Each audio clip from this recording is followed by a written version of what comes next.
मजलिस आकर उत्तर प्रदेश में इस बात का मुतालबा करती है कि मुसलमानों की लीडरशिप को बनाएंगे, तो तमाम पार्टीज मुत्तहिद हो जाती है, चाहे बीजेपी हो, समाजवादी हो, बीएसपी हो, कांग्रेस हो, और फिर हमारे ही सफों में ऐसे डरपोक लोग जो छुप कर बैठे हैं, जो अपना ईमान का सौदा कर चुके, जो बेजमीर हो चुके हैं, वो कहते हैं कि नहीं, ओवैसी जो बात कर रहा है वो टेंशन की बात कर रहा है। अरे मैं तुमसे पूछना चाह रहा हूं, मैं जमहूरियत को मजबूत करने की बात कर रहा हूं, मैं अपने वोट की कीमत और अहमियत को उसूल करने की बात कर रहा हूं, मैं ईमान को बेचने की नहीं, मैं ईमान की हिफाजत की बात कर रहा हूं, मैं मुस्तकबिल को रोशन करना चाहता हूं। ये मजलिस इत्तेहादुल मुस्लिमीन का पैगाम और नस्बुल ऐन रहा है। मेरे अजीज दोस्तों और बुजुर्गों, इस सियासी पैगाम को आपको समझना है। मजलिस के मुखालिफिन चाहे वो संघ परिवार के हों, अब ये संघ परिवार में भी एक आरएसएस ने मुस्लिम राष्ट्रीय मंच बनाया। मुस्लिम राष्ट्रीय मंच बनाकर उत्तर प्रदेश के मुसलमानों के पास जाकर उनसे कहते हैं कि आप क्यों लड़ना चाहते हो बीजेपी से, क्यों खामखा उनसे लड़ना चाहते हैं, आइए बैठकर बात कर लेंगे और इनको वोट डालिए। मैं उन लोगों से पूछना चाहता हूं आरएसएस से कि बताओ तुम्हारा जो ओथ है, जो आरएसएस के लोग जो कसम खाते हैं वो क्या है, बताओ, क्या वो संविधान के मुताबिक है? मैं जानता हूं तुम्हारा ओथ क्या है, तुम बताओ उसको।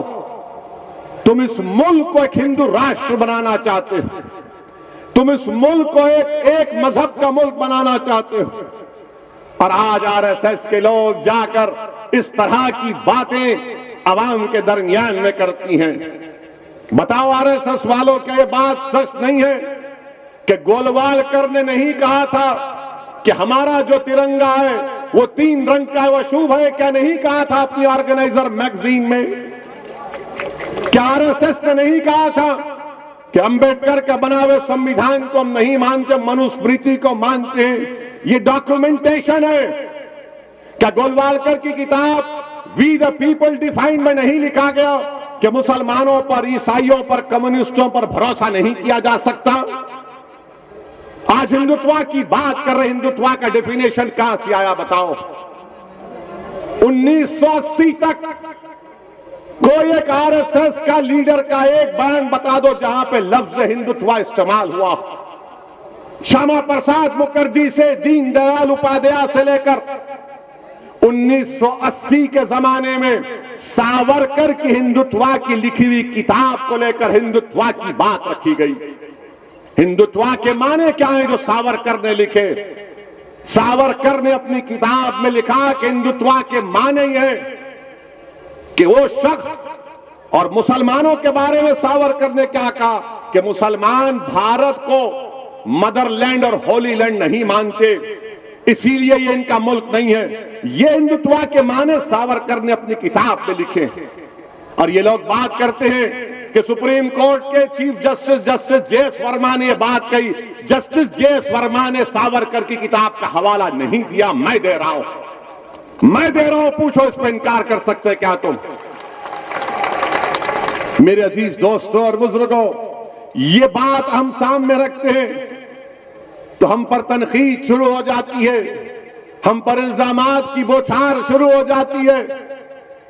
मैं हिंदुस्तान के, भारत के नेशनलिज्म को मानता हूं। वो भारत के नेशनलिज्म में तमाम लोग शामिल हैं, जिसको अंग्रेजी का वर्ड है वो इंक्लूसिव है, इंक्लूसिव है। ये नेशनलिज्म होना चाहिए।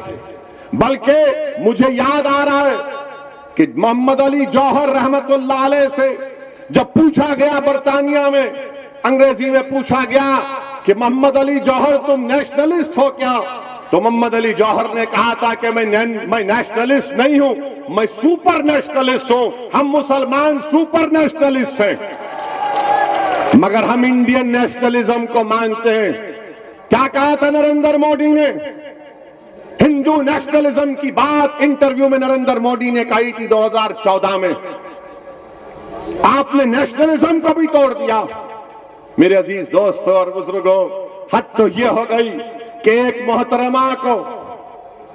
मोहतरमा को हमारा हाईएस्ट सिविलियन अवार्ड दिया गया। वो मोहतरमा टीवी के इंटरव्यू में कहती हैं कि देश को आजादी 2014 में मिली, 2014 में मिली। नहीं, थालियां मारने के लिए नहीं, सोचने बता रहा हूं। देखो आप, अगर वो बात मुसलमान कहता तो अब तक उस पर यूएपीए लग जाता। अगर वो बात मुसलमान कहता तो यूएपीए लग जाता। उसको जेल में डालने से पहले पुलिस स्टेशन में ले जाकर उसके घुटने के बाजू हजरत पुलिस एक छोटी सी गोली मारती उसको और बोलते तूने गद्दारी की। मगर वो रानी है, आप महाराजा हैं, कोई कुछ नहीं करता। वो क्वीन है और आप कोई किंग है, आप कुछ नहीं करते। क्यों नहीं करते?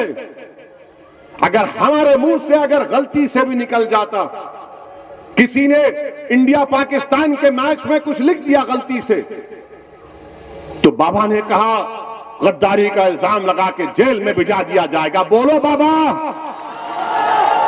मैं उत्तर प्रदेश के मुख्यमंत्री से पूछ रहा हूं, मैं देश के प्रधानमंत्री नरेंद्र मोदी से पूछ रहा हूं, क्या देश 47 में आजाद हुआ या 2014 में आजाद हुआ? बताओ। और अगर यह गलत है तो क्या देश के प्रधानमंत्री और उत्तर प्रदेश के मुख्यमंत्री गद्दारी का इल्जाम लगाएंगे सेडेशन का? क्या सेडेशन सिर्फ मुसलमानों के लिए? क्या सेडेशन सिर्फ नौजवान तालिब इल्म और तुलबा के लिए? क्या सेडेशन किसके लिए फिर? और फिर इससे बढ़कर बात यह कि यह संविधान के खिलाफ है। कैसे खिलाफ है? भारत के संविधान में एक फंडामेंटल राइट्स है, हुकूक है और एक ड्यूटीज है। नरेंद्र मोदी बार बार बोलते हैं ड्यूटीज, अपना ड्यूटी निभाओ। नरेंद्र मोदी जी, पार्लियामेंट में बल्कि संविधान में लिखा है कि इस बात को हमको तालीम दी जा रही है संविधान के जरिए कि हर भारत के रहने वाले के लिए, नागरिक के लिए जरूरी है कि वो मुजाहिदीन आजादी की इज्जत करें। डायरेक्टिव प्रिंसिपल्स में लिखा गया। बताओ तुम क्यों खामोश हो? खाली एक बयान आ गया बीजेपी से कि इस बयान से हम नहीं मानते। नहीं मानते तो फिर हम जब बोलते हैं तो हम पर मुकदमा क्यों? हमको भी कहो कि तुम्हारी बात को नहीं मानते, मगर तुम जो चाहे मन गढ़ंत बातें अनाप शनाप बकते रहोगे। अगर हम इज़हार ख्याल करेंगे, हमारी राय तुमसे मुख्तलिफ होगी, तुमको पसंद नहीं आएगी तो जेल मेरा मुकद्दर या गोली मेरा मुकद्दर बना दिया जाता है। ये कौन सा इंसाफ है? इस पर कोई बात नहीं होगी। कल हम सुन रहे थे, मीडिया के दोस्त हमसे बात किए कि देश के वजीर दाखिला अमित शाह ने अपने आजमगढ़ की तकरीर में जैम का जिक्र किया। हमसे पूछा गया जैम, हमने कहा हम तो टोस्ट पर जैम लगा के खा लेते, तो कौन से जैम की बात कर रहे हैं? हर बात में आजम खान। अरे क्या अमित शाह साहब, बगैर मुसलमान का नाम लिए रात में नींद नहीं आती क्या आपको? आपके पेट में इतना दर्द क्यों होता मुसलमान के नाम से? आप तो भारत के होम मिनिस्टर हैं ना, कि जैम में लगा दिया, आजम को ला लिया, मुख्तार को ला लिया। जिना के बारे में हमको क्या बोलना है? हमको ताल्लुक ही नहीं। मगर हमारे से ज्यादा ये लोग बोलते जिना, हम नहीं बोलते। मुसलमान जिना नहीं बोलता कभी, मगर ये लोग बोलते, जिसमें सब शामिल है।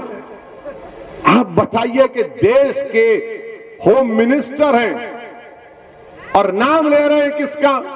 हैदराबाद को भी आए थे, हैदराबाद को भी आकर बहुत हमारे बारे में तस्करा किया। हर जगह हैदराबाद जब कभी आते अमित शाह या तेलंगाना आते, बोले ओवैसी ये, ओवैसी ये। हमने कहा हाँ, पूरे भारत के अगर कोई लैला है तो उसका नाम असदुद्दीन ओवैसी है, सब मेरे मजनू है। इनको सुकून नहीं मिलता ना, इनको सुनिए सुनिए, इनको सुकून नहीं मिलता। नाम लेना चाहिए मुसलमान का। नाम लेना चाहिए।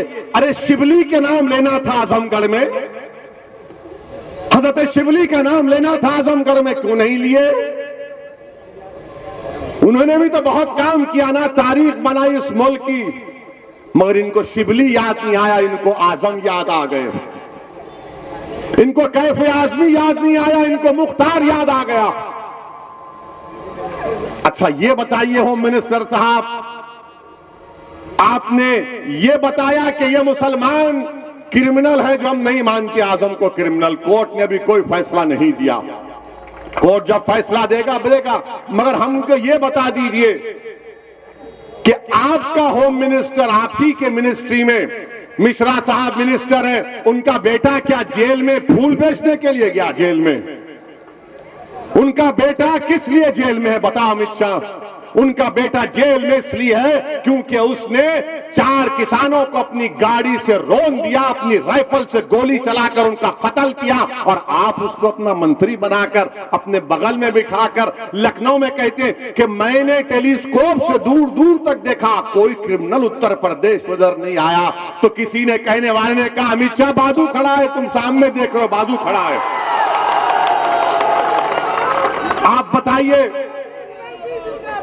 आप बताइए ये बीजेपी का मामला, पेट्रोल की कीमत आसमान को छू गई, तो देश की जनता गरीबों की आंखों में धूल झोंकने के लिए थोड़े से पैसे कम कर दिए, 10 रुपये 20 रुपये। जब आप 20 रुपये कम कर सकते हैं तो आप 40-50 रुपये भी कम कर सकते हैं, क्यों नहीं करना चाह रहे आप? गरीबों का वोट लेंगे और गरीबों का खून भी चूसेंगे, और महंगाई गरीबों को मार रही है, गरीब परेशान है। मगर ये लोग क्या कहते हैं, जैम जैम। अरे खाने को खाना नहीं है, तुम कौन से जैम की बात कर रहे हो?